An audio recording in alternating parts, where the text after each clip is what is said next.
Hola, el tema de hoy es los descubrimientos médicos realizados por médicos que se experimentaron a sí mismos. Número 1. La bala humana. Antes de los años 50, los estadounidenses creían en algo terriblemente equivocado. Que salir despedido del coche en un accidente era más seguro que quedarse atrapado dentro.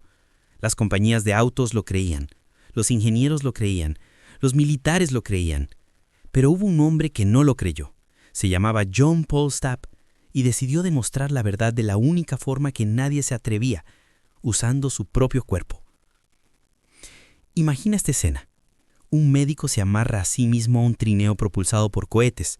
Lo activa. El trineo acelera hasta 1017 kilómetros por hora, una velocidad a la que el viento podría arrancarle la cara a una persona como si fuera goma. Y luego, en solo 1.4 segundos, el vehículo se detiene por completo. No explota, no se estrella contra un muro, simplemente se detiene. Y su cuerpo tiene que absorber toda esa frenada, 46,2 G. Para que te lo imagines mejor, un G es la fuerza que sientes cuando estás de pie normalmente. 46 G significa que tu cuerpo pesa 46 veces más. La sangre es arrastrada hacia abajo con tanta fuerza que no puede llegar al cerebro, dejándote ciego temporalmente. La mayoría de las personas morirían al instante si no estuvieran fijadas de forma perfecta. En ese instante los vasos sanguíneos de los ojos de Stapp estallan. Su visión desaparece, sus costillas se agrietan, y el viento, a casi velocidad del sonido, estira su cara como si alguien la estuviera tirando hacia ambos lados. La comunidad científica había concluido: nadie puede sobrevivir a más de 20 G. Stapp sobrevivió a 46. Y no se detuvo allí. Repitió este experimento 29 veces. Cada vez más huesos rotos, más lesiones, más sangre, pero también más conocimiento sobre cómo los seres humanos pueden sobrevivir a choques aterradores si están correctamente protegidos. ¿Por qué lo hizo? Porque en esa época los pilotos reactores estadounidenses morían en masa. Nadie sabía si los asientos eyectables realmente los salvaban o los mataban. Stapp creía que los hijos de Estados Unidos no debían morir solo por ignorancia. Su investigación lo cambió todo. Los estándares de los asientos eyectables de los pilotos, la estructura de los asientos de seguridad, los arneses de 4 o 5 puntos, la ciencia de la desaceleración segura. Y lo más importante, logró que en todo Estados Unidos el uso del cinturón de seguridad fuera obligatorio. Stapp no inventó el cinturón de seguridad, pero él es la razón por la que tú y tu familia pueden sobrevivir cuando ocurre un accidente. Una vez dijo: no hay razón para que una persona tenga que morir solo para probar un dispositivo. Pero durante años fue él quien cargó con ese riesgo por todos nosotros. Hoy, cada vez que te abrochas el cinturón de seguridad, es la huella de Stapp, el hombre que aceptó soportar 46 G para que tú nunca tengas que soportarlos. Número 2. El intruso del corazón. En la década de 1920, la medicina tenía una ley no escrita. Tocar el corazón era una sentencia de muerte, sin excepciones, sin debate.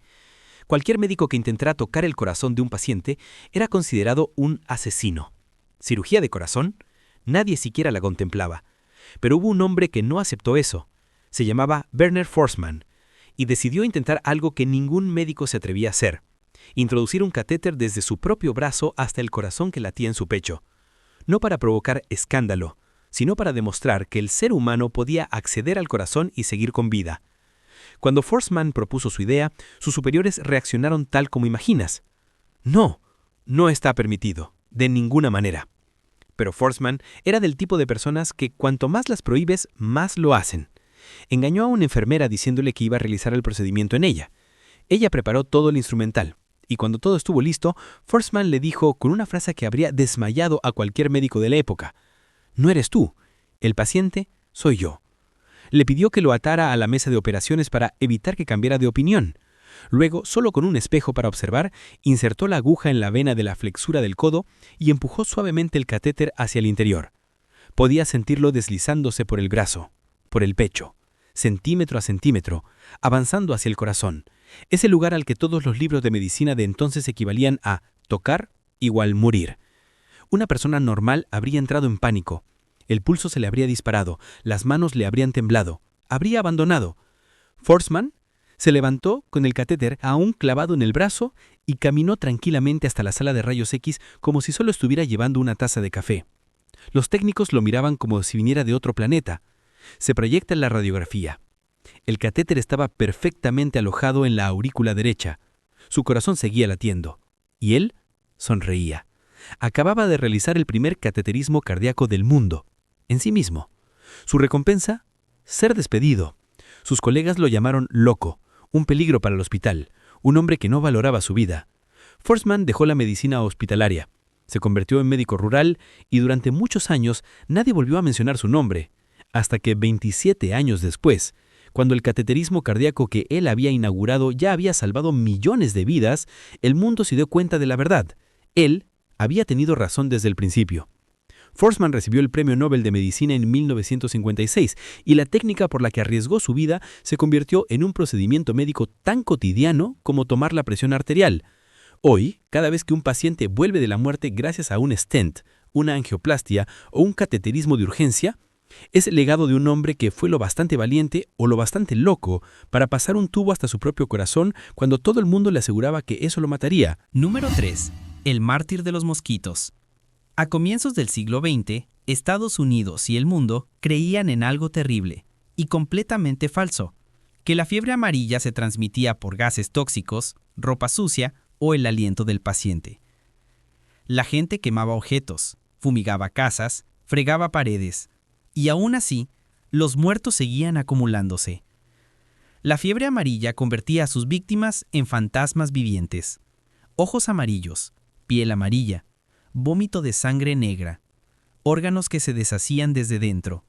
La tasa de mortalidad podía llegar al 50%. Nadie sabía por qué.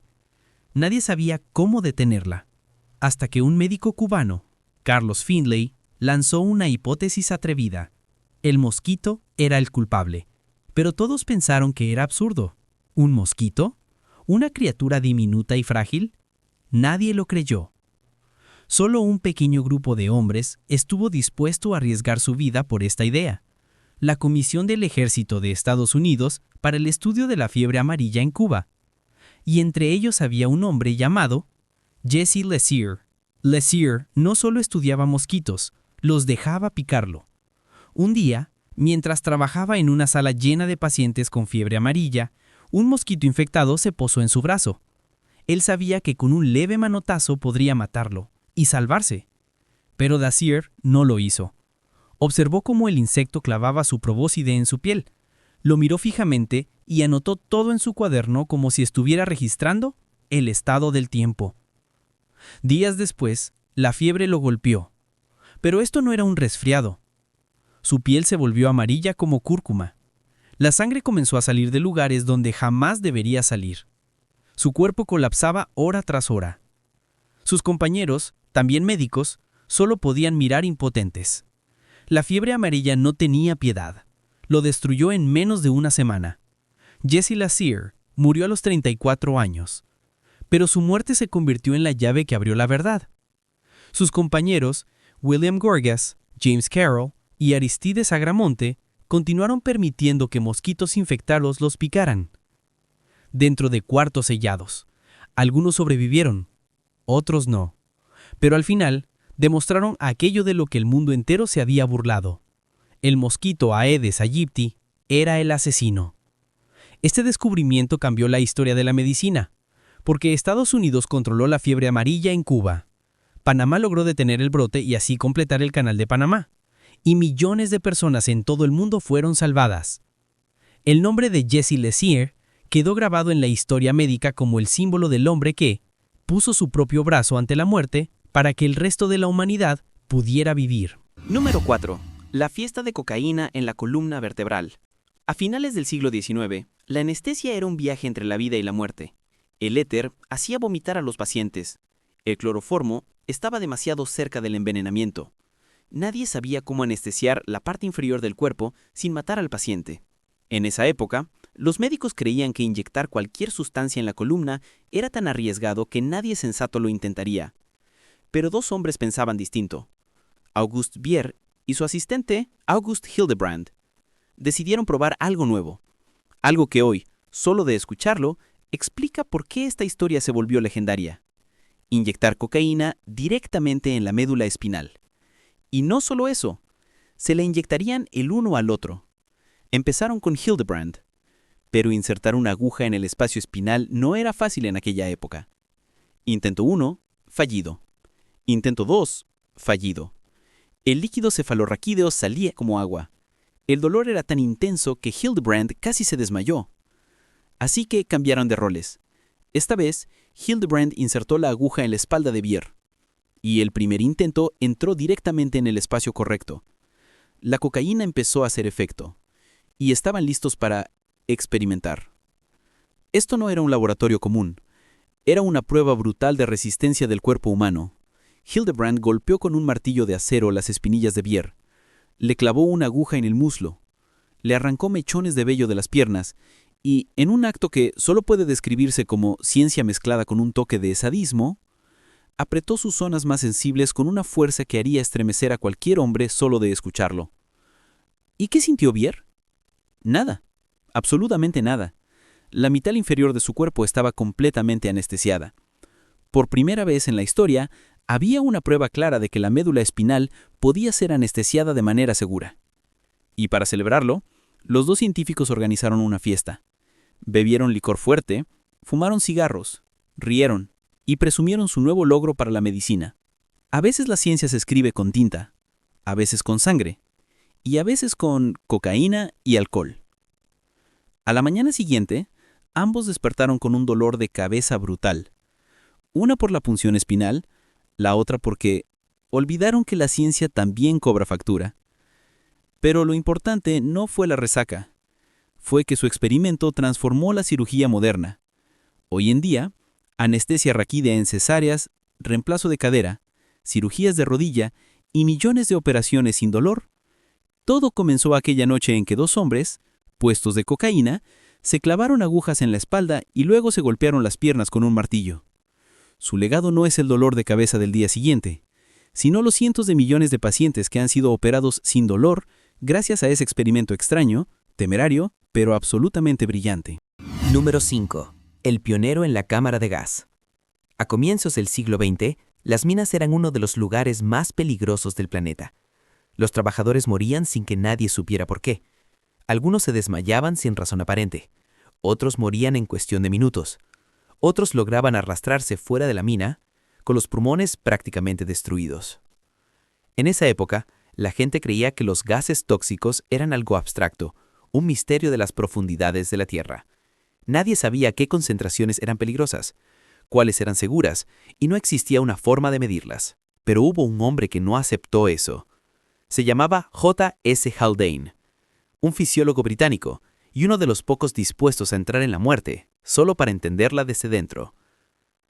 Haldane decidió construir una habitación sellada, una cámara de gas improvisada, y convertir su propio cuerpo en un experimento vivo.